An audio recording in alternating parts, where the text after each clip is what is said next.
T C ತರಬೇಕು ಇದರ ಅನ್ನೋದಾದರೆ ಅವರು ಹಿರಿಯೂರಿನ ಹೋಗಿ ಬೆಂಗಳೂರಿಗೆ ಸಂಬಳ ತಗೊಂಬರಲಿ ನೋಡೋಣ, ಒಂದು ತಿಂಗಳು ಸಂಬಳ ತಗೊಂಡ್ಬರಲಿ ನೋಡೋಣ.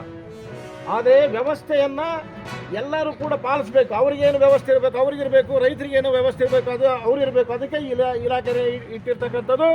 ಅದನ್ನು ಉಲ್ಲಂಘನೆ ಮಾಡಿದ್ರೆ ಹುಷಾರು. ನಾವು ರೈತರು ಬೀದಿಗಿಳಿದ್ರೆ ಮುಂದಿನ ದಿನಗಳಲ್ಲಿ ಭಾಳ ನಿಮಗೆ ಕಠೋರವಾದಂಥ ಒಂದು ಶಿಕ್ಷೆಯನ್ನು ಕೊಡಬೇಕಾಗುತ್ತೆ. ಅದರಿಂದ ನೀವುಗಳು ತಕ್ಷಣವೇ ಈಗ ಎಕ್ಸಿಕ್ಯೂಟಿವ್ ಇಂಜಿನಿಯರು ಅವರು ಈ ಹಿಂದೆ ಏನಾಗಿತ್ತು ಅಂತಂದರೆ ಹಿರಿಯೂರಿಂದ ನಾವು ಟಿ ಸಿಗಳು ತರ್ತಾ ಇದ್ವಿ. ಆದರೆ ನಾವು ರೈತ ಸಂಘದವ್ರು ಹೋರಾಟ ಮಾಡಿ 160 ಕಿಲೋಮೀಟ್ರ್ ಹೋಗಿ ನಾವು ತರೋಕ್ಕಾಗಲ್ಲ. ಈ ಭಾಗದ ರೈತರಿಗೆ ಇಲ್ಲೇ ಟಿ ಸಿ ಸೆಂಟರ್ ರಿಪೇರಿ ಸೆಂಟರ್ಗಳನ್ನು ಮಾಡಿ ಇಲ್ಲೇ ಅವರಿಗೆ ಸರಬರಾಜು ಮಾಡಬೇಕು.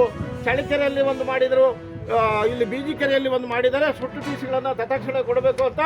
ಆದರೆ ಇವರು ಸುಟ್ಟ ಟಿ ಸಿಗಳು ರಿಪೇರಿ ಮಾಡಿದ್ರು ಹಿರಿಯೂರಿಗೆ ತಮ್ಮೊಂದು ಅಲ್ಲಿಂದ ತಗೊಂಬರ್ರಿ ಅಂತಂದರೆ ಇದು ಅವೈಜ್ಞಾನಿಕವಾದಂಥ ತೀರ್ಮಾನ. ಅದರಿಂದ ಹುಷಾರಾಗಿರ್ಬೇಕು ನೀವು. ಈಗ ಏನು ಸರ್ಕಾರ ಪಾಲನೆ ಮಾಡಿದೆ ಇದನ್ನು ರೈತರಿಗೆ ಹತ್ತಿರದಿಂದೆಲ್ಲ ಟಿ ಸಿ ಕೊಡಬೇಕು ಅಂತ ಅದನ್ನು ಬೀಜಿಕೆರೆಯಲ್ಲೇ ಕೊಡೋಂಥ ವ್ಯವಸ್ಥೆ ಮಾಡಲಿಲ್ಲ ಅಂದರೆ ಚೀಫ್ ಇಂಜಿನಿಯರು ಆಫೀಸು ಮುತ್ತಿಗೆ ಹಾಕಿ ನಿಮಗೆ ಬುದ್ಧಿ ಕಲಿಸೋಂಥ ಕೆಲಸವನ್ನು ಮಾಡಬೇಕು.